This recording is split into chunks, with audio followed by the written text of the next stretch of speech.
Hi, we're here in the Valemount Health Center Trauma Room. I'm here with Dr. DeToy and my name is Kim. We're just going to do a quick run through on how we utilize our video conferencing equipment, the various ways we use it. One of the ways we utilize it is when an emergency comes in and the physician identifies the emergency and then recognizes right away that they may need support from other physicians.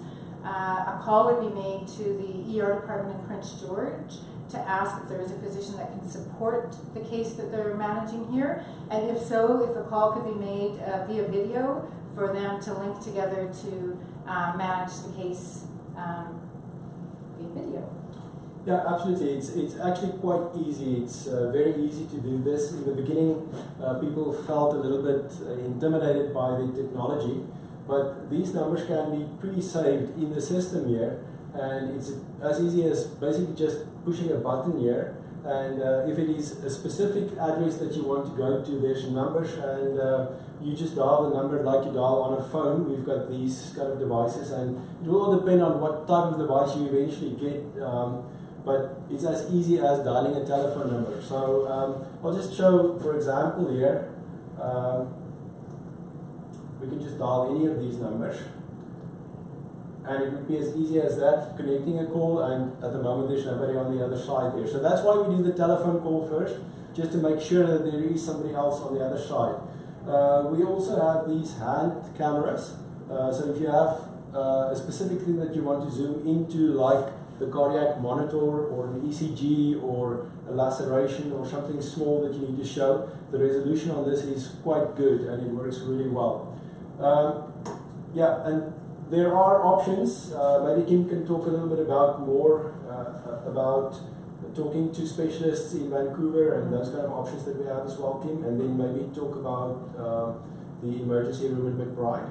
Sure. So there is a team of ICU specialists at St. Paul Hospital that have made themselves available to support the physicians here.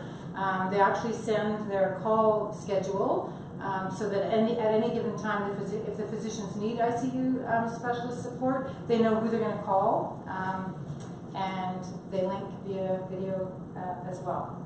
Yeah, we have done real cases in the past where this has been really, really helpful.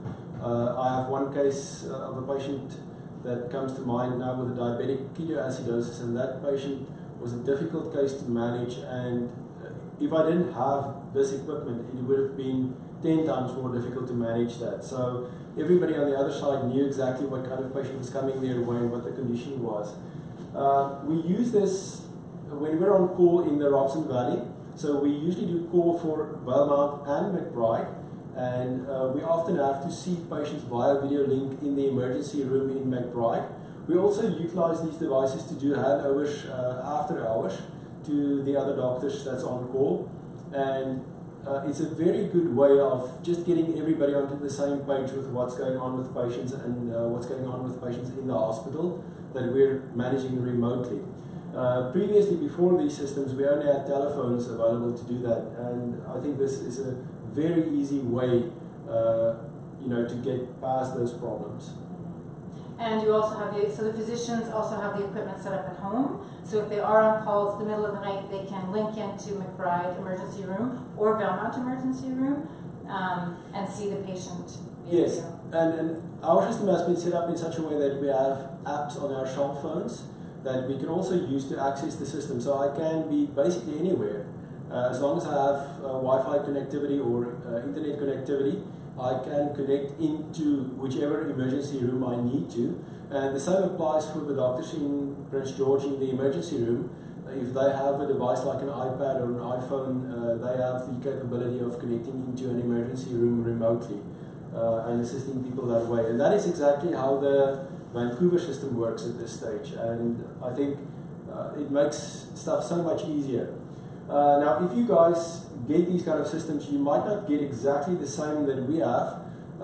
It looks like there's some negotiation going on about Skype for Business, and that will obviously make the equipment a lot cheaper and open up a lot more other possibilities. So yeah, thanks Kim, and I think this gives a really good short overview of how the system works.